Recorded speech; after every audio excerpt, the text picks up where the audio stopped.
Then they said both ovaries are gone in the back, in the pouch of Douglas. This is like this. Okay. In the back, and they are not just in the back, they're just together. They said the word kissing sign. When they say it is kissing sign, it means endometriosis. Like they're sticking together because of some disease which is making them glued together. Okay. Here, left ovary, this is right ovary, left ovary shows hemorrhagic or endometrial cyst measuring 2 into 2.1 into 3.2. If it is hemorrhagic cyst, that disappears itself. Like you get bruises in the body and they disappear because white cell just come and they eat all the blood and it is gone. Same way, if you have hemorrhagic cyst, it will disappear. That we can follow up later on. But if it is endometrial cyst is endometriosis. Like, what is endometriosis? This is the inner lining of the uterus. Sometimes it migrates into the muscle of the uterus, and even sometimes outside, here. This all black is actually endometriosis. So if it is endometriosis, it will do the same which endometrium does. What it does, every month it breaks and it shades outside, and it's a dirty blood. But if it is inside, there is no exit for that blood. So it will be there and it will make adhesions, scar tissue, because it will become a bad tissue, right?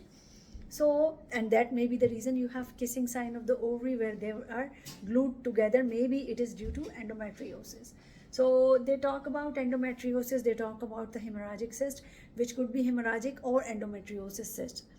Now, since we talk about the getting pregnant, if somebody has hemorrhagic, no concern because it will disappear. But if somebody has endometriosis, so endometriosis, it doesn't disappear like that. So what happens, there's a debate in the world. If somebody has endometriosis and they want to be pregnant, should it be removed or not? IVF people, or most of the doctors in the world, they say, if it is less than 3 cm, leave them. Do not touch their ovary, because by touching, you will remove their eggs. And we need those eggs. So they say, don't touch them. Let them be pregnant on their own. Less than that. And you are 2 into 2 centimeter, 2.1, 3.2. So in one dimension, 3.2, I will still consider lesser than 3 centimeter.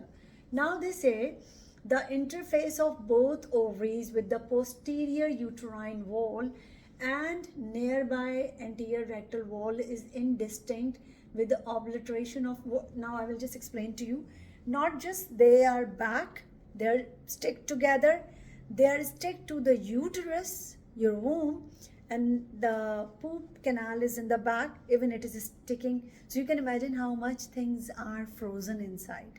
Normally it's free. I mean, these layers are just sliding with each other, but for you it is not. Okay, I will tell you why it is. And the last time when we were talking about the tube disease, it doesn't exist here. So either due to antibiotics you took, or maybe it was just a scan which was misdiagnosing, because ultrasound is still the preliminary exam. The gold standard is MRI, yeah?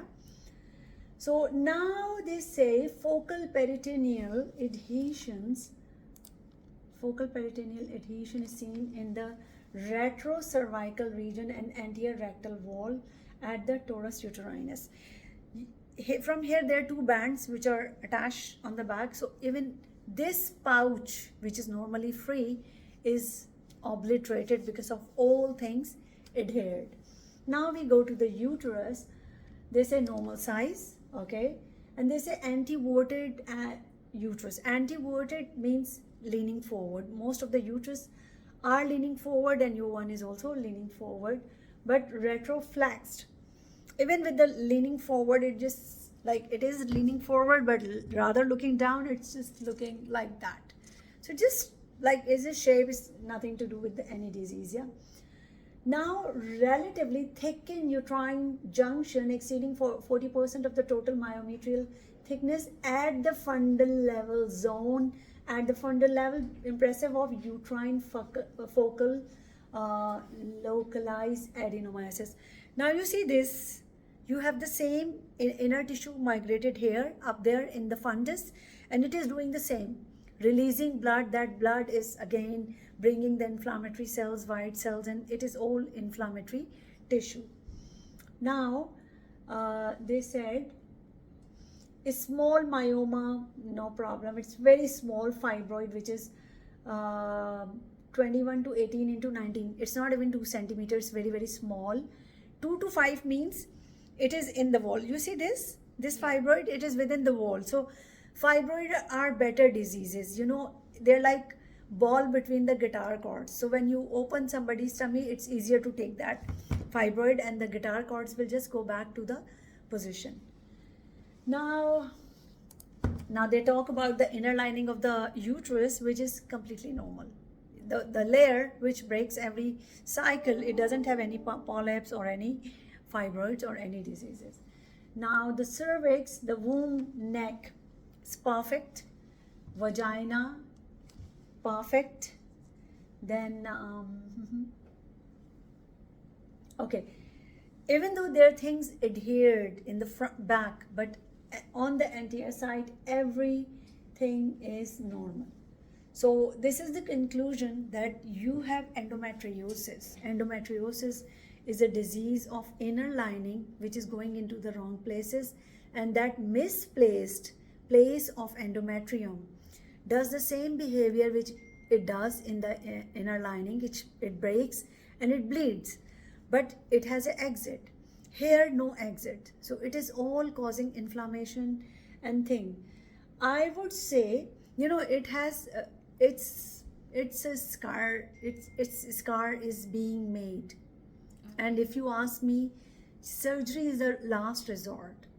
Pregnancy is one of the treatment. So if you just become pregnant, it will halt the disease, but it will not completely remove the disease. Endometriosis is rare, but still our conference is open. We say it's enigmatic disease. Enigmatic disease, like still we don't know why it happens. I have this disease. You have this disease.